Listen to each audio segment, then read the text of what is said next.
Good morning, everyone. Boker Tov. This week's Torah portion, Naso, contains the priestly blessings, Birkat Kohanim. We recite these blessings every morning in our daily prayers, and on the holidays, we bless the congregation. The Kohanim go up and do the duchening, the priestly blessing for the congregation.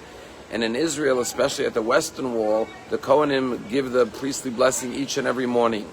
But more famously, the custom is that on Friday nights, a father blesses his children with the priestly blessing. And this blessing is used on many special occasions. And it's a threefold blessing. The first verse says, may God bless you and protect you.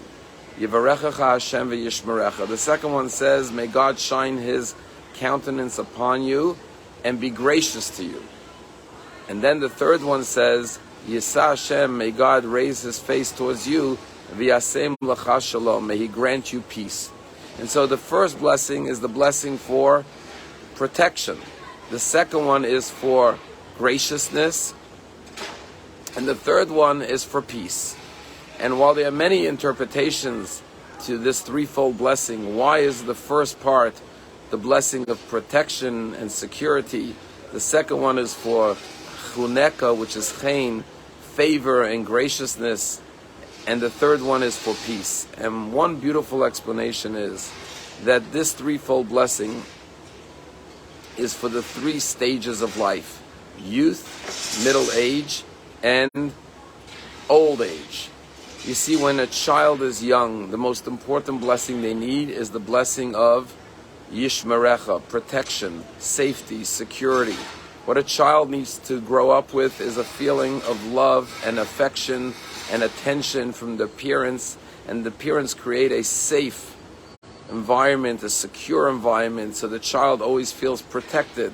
And then if the child feels safe and secure as a child, they will grow up with confidence and wholesomeness that will last them an entire lifetime. And so the first blessing relates to childhood.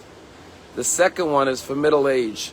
That's the age when we seek romance, love, affection, attachment, bonding, friendship.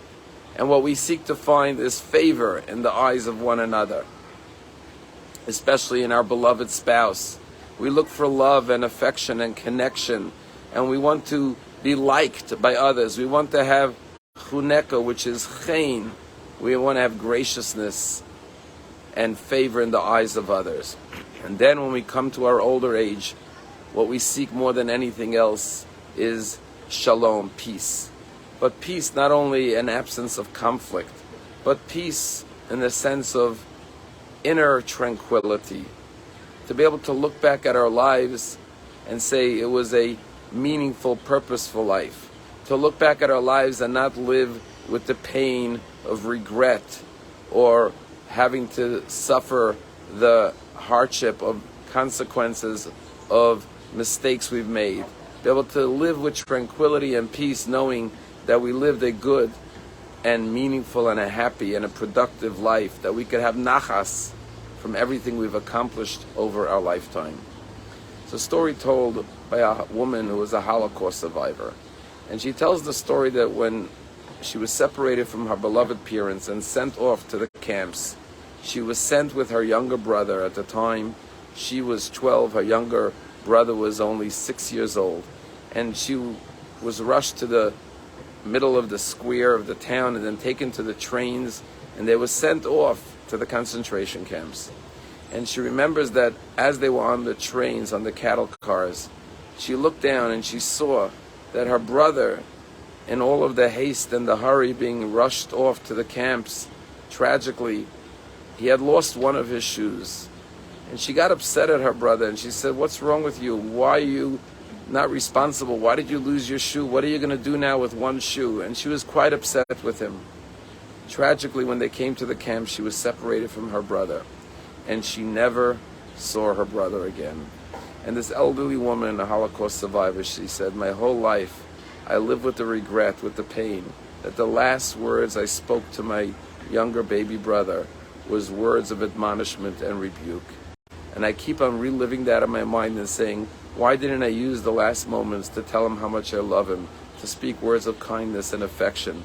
Now I have to live with that regret. But I made her resolution, she said, that whenever I speak to anyone, I will never say anything that I will regret. And therefore I always say to myself, if these are the last words I ever speak to this person, would I be able to live with myself knowing that this was my last conversation? That is the blessing of peace, of old age, of having the tranquility and the peace of mind. May God bless us all with all of the priestly blessings, and may we be a blessing unto others. Have a wonderful day.